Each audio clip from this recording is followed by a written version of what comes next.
नमस्कार दोस्तों, स्वागत है आपका स्टडी फॉर सिविल सर्विसेज में। वीडियो को पूरा देखिए। कोई भी आपका फीडबैक है, कोई सजेशन है, तुरंत वीडियो में कमेंट करके जरूर बताइए। अच्छा लगे तो वीडियो लाइक जरूर कर लीजिए और ऐसे वीडियो लगातार फ्री में पाने के लिए चैनल को तुरंत सब्सक्राइब कर लीजिए और बेल आइकन को जरूर टैप कर लीजिए ताकि आगे भी सारे वीडियो आपको मिलते रहे। यूट्यूब में फॉलो करते हैं तो प्लीज ये वाला फ्री टेलीग्राम चैनल जरूर ज्वाइन कर लीजिएगा। सारे नोटिफिकेशन, सारे अपडेट यहीं पे आते हैं, ध्यान रखिएगा। स्टडी फॉर सिविल सर्विसेज का कोई भी पेड ग्रुप अगर आपको ज्वाइन करना है तो सिर्फ 856480560660897523864455 यही नंबर है हमारे, सिर्फ जहां पे कॉल या व्हाट्सएप कर सकते हैं। इंस्टाग्राम पे हमारा पेज जरूर फॉलो कर लीजिएगा, स्टडी फॉर सिविल .सर्विसेज है। ट्विटर पे हमको जरूर फॉलो कर लीजिएगा, @study for civils है। दोस्तों, आज का हमारा निबंध का विषय है राष्ट्रीय एकता में हिंदी की भूमिका। हिंदी भाषा वैसे तो किसी परिचय की मोहताज नहीं है, पूरे विश्व स्तर पर इसकी पहचान है। कोई महत्व दे या न दे, लेकिन जानते सभी हैं। तो ऐसी स्थिति में इस भाषा को सिर्फ उभारने की आवश्यकता है, और उभारने का काम जो हिंदी भाषा भाषी हैं, यानी इसे बोलने वाले लोग हैं, इसका इस्तेमाल करने वाले लोग हैं, वही कर सकते हैं। अब यहाँ हम इस बात की पड़ताल करेंगे कि राष्ट्रीय एकता में यह राष्ट्रभाषा कही जाने वाली हिंदी किस प्रकार से अपना रोल प्ले कर सकती है, मतलब किस प्रकार से सहयोग दे सकती है। तो आइए शुरू करते हैं। और किसी भी अच्छे निबंध को लिखने के लिए पहले आपको शीर्षक सही तरीके का चुनना होगा, क्योंकि आयोग बहुत सारे विकल्प देता है और उन टॉपिक्स में से आपको अपने मनमाफिक, अपने लिए उपयुक्त जो विषय है वो चुनना होगा। और ऐसा विषय चुनना होगा जो कि भले ही घिसा हुआ एकदम पुराने ढर्रे का हो, लेकिन उसके बावजूद आप उसमें शुरू से लेकर अंत तक अच्छी जानकारी रखते हो और उसे लिख पाएँ। ऐसा ना हो कि आप जोश में आकर शुरू कर दें किसी बहुत ही अच्छे टॉपिक को, या बहुत ही जो नया नवेला टॉपिक है, लेकिन बाद में आपके पास सामग्रियों का अभाव हो जाए और ऐसे में निबंध आपका खराब हो जाए। ये काम नहीं करना है। शीर्षक का चयन बुद्धिमानी से करना है, और शीर्षक का चयन करने के बाद एक रफ उसका प्रारूप तैयार कर लेना है। जहाँ रफ एरिया, जहाँ आप रफ के काम कर रहे हो, वहाँ पर प्रारूप बनाने के बाद ही उस निबंध को लिखने का काम शुरू करना है, क्योंकि प्रारूप एक तरह की स्ट्रेटजी होती है और उससे आपको एक दिशा मिलती है कि किस पैराग्राफ में और किस एरिया में हमें कितनी बातें और कौन सी बातें लिखनी। तो आइए बिना देर किए इसे शुरू करते हैं। ये हिंदी भाषा का निबंध है, जैसा कि समीक्षा अधिकारी के मेंस एग्जामिनेशन में मिलता है आपको। देखिए, राष्ट्रीय एकता और स्थायित्व के लिए राष्ट्रभाषा की अनिवार्यता किसी भी राष्ट्र के लिए अत्यंत आवश्यक है। मतलब ये सामान्य आवश्यकता नहीं है, बल्कि अनिवार्य आवश्यकता है। यह भी सच है कि बिना अपनी भाषा के कोई भी राष्ट्र गूंगा होता है। हर चीज़ की अपनी एक भाषा होती है, हर एक चीज़ की, चाहे वो निर्जीव हो या सजीव हो। ठीक है।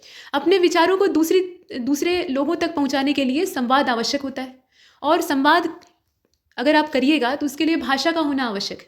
भाषा के बिना संवाद कैसे हो सकता है, ये सोचने वाली बात है।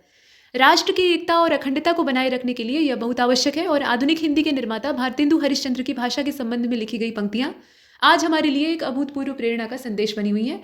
मतलब इसे आप भी जानते हैं, निज भाषा उन्नति है, उन्नति सबको मूल, बिन निज भाषा ज्ञान के मिटे नहीं को शूल।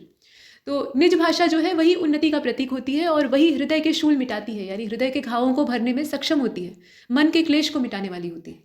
तो जब जो निज भाषा है, यानी अपनी भाषा है, जिसमें हिंदी का ही यहाँ पे संदर्भ लिया गया है, तो वो मन के शूल मिटा सकती है, तो निश्चित रूप से वो राष्ट्र की एकता में और जो दरार लोगों के मनों के बीच में पनपी हुई है उसको मिटाने में सक्षम है, राष्ट्र एकता को बढ़ाने में सक्षम है।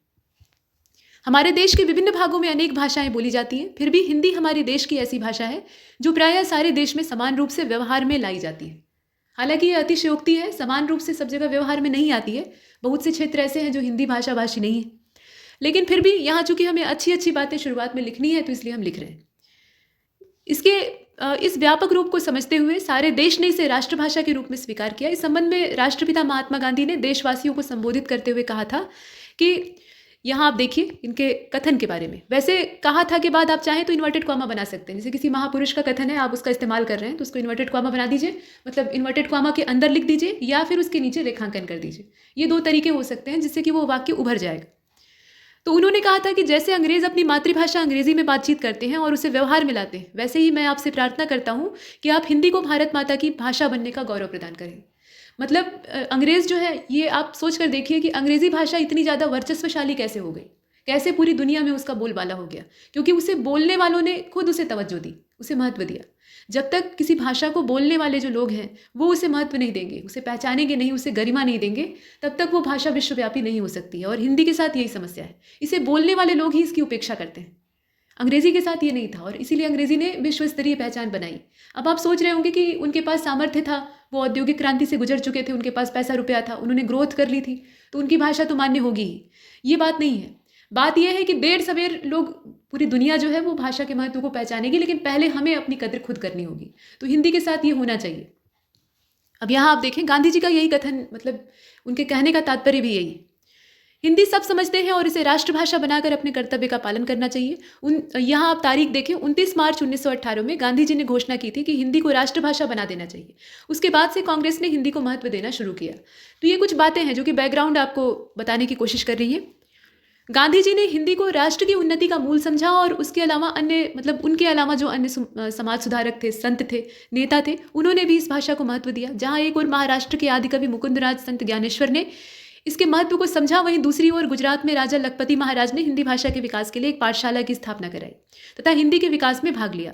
हिंदी के महत्व को इस तथ्य से समझा जा सकता है कि हिंदी को समझने वाले आज पूरे देश के कोने कोने में, और हिंदी के आधार पर कोई भी व्यक्ति देश के एक कोने से दूसरे कोने तक जा सकता है और अपना काम चला सकता है। हालांकि ये पूरी तरह से सत्य नहीं है, क्योंकि जैसे जैसे क्षेत्र परिवर्तित होते हैं, हमारा देश जो है वो जलवायविक विविधता से परिपूर्ण तो है ही है, उसके साथ साथ भाषाई भेदभाव भी है। उत्तर और दक्षिण के बीच में बहुत गहरी खाई है भाषा के मामले में। तो ऐसे में हम सहज तरीके से हिंदी का इस्तेमाल हर जगह नहीं कर सकते, और यही इसके राष्ट्रभाषा बनने के बीच में विरोध की वजह भी है। तो ये समस्याएं एक तरफ है। अगर आप चाहें तो जो निबंध की मेन बॉडी है वहाँ पर इस चीज़ की चर्चा कर सकते हैं कि हिंदी पूरे भारत में व्यापक भाषा के तौर पे अभी तत्काल में मौजूद नहीं है, किसी समय रही होगी, वो अलग चीज़ है। तो ऐसे में पहले इसे व्यापक बनाने की आवश्यकता है, तब जाकर लोग इसे मुक्त कंठ से स्वीकार करेंगे कि ये हमारी राष्ट्रभाषा है। ठीक है। अब यहाँ आप देखें कि चाहे सब लोग हिंदी न जानते हो, लेकिन फिर भी इसके द्वारा अपना काम चला लेते हैं, अर्थात हिंदी समझ लेते हैं। प्राचीन काल में सुधारकों, मुंशियों, नेताओं और विचारकों ने अपने विचार के प्रस्ताव को आगे बढ़ाने के लिए, अर्थात अपने विचार को आगे पहुँचाने के लिए हिंदी भाषा का इस्तेमाल किया।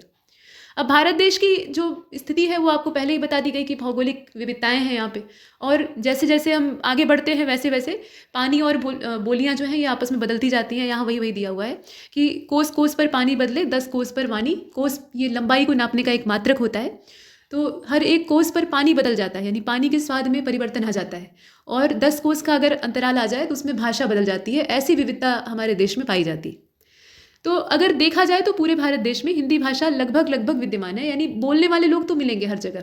अब ये है कि समझने वाले कितने मिलेंगे, ये थोड़ा सा सोचनीय है। इसके साथ आप देखें कि हिंदी भाषा जो है ये विश्व में सर्वाधिक बोली जाने वाली भाषाओं में उच्च श्रेणी में आती है। वर्तमान में भारत के 10 राज्य जो हैं, जैसे कि खासतौर पर उत्तर प्रदेश है, पूरा हिंदी बेल्ट है, बिहार राज्य है, झारखंड है, मध्य प्रदेश है, छत्तीसगढ़, राजस्थान, उत्तराखंड, हिमाचल, हरियाणा, दिल्ली, यहाँ पे हिंदी राजभाषा के तौर पे इस्तेमाल होती है। मतलब कम से कम बोलचाल की भाषा तो है ही। राजभाषा बनने के बाद हिंदी ने देश के सभी राज्यों और केंद्र शासित प्रदेशों में संपर्क भाषा के रूप में भी अपनी पहचान बनाई है। राजभाषा एक तरफ है और संपर्क का माध्यम एक तरफ है, और भाषा का मुख्य उद्देश्य भी यही होता है, संपर्क। राजभाषा ये तो एक सम्मान चिन्ह है, लेकिन असली उद्देश्य अगर भाषा पूरा न कर पाए तो ये गड़बड़ होगा फिर। तो संपर्क की भाषा के तौर पे हिंदी इन सभी राज्यों में, इन सभी क्षेत्रों में काम करती है। इसके बाद आप देखिए कि माना कि आज के युग में अंग्रेजी का ज्ञान ज़रूरी है, हिंदी को लेकर हम पूरी तरह से फिलहाल जो तत्काल की स्थिति है उसमें तरक्की नहीं कर सकते हैं, ये एक कड़वा सच।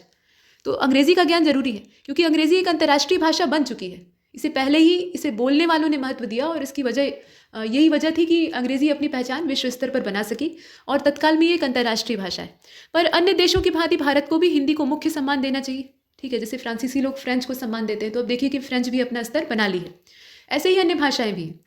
तो जितना संभव हो हिंदी के प्रचार प्रसार को आगे बढ़ाया जाए। आज हमारे देश में अंग्रेजी माध्यम के स्कूलों की भरमार है, जहां बचपन से ही हिंदी को प्राथमिकता न देकर अंग्रेजी सिखाई जाती है। तो देखिए इसमें एक चीज़ है, राष्ट्र की जो एकता है उसमें हिंदी किस प्रकार से रोल प्ले कर सकती है, ये आपको लिखना है।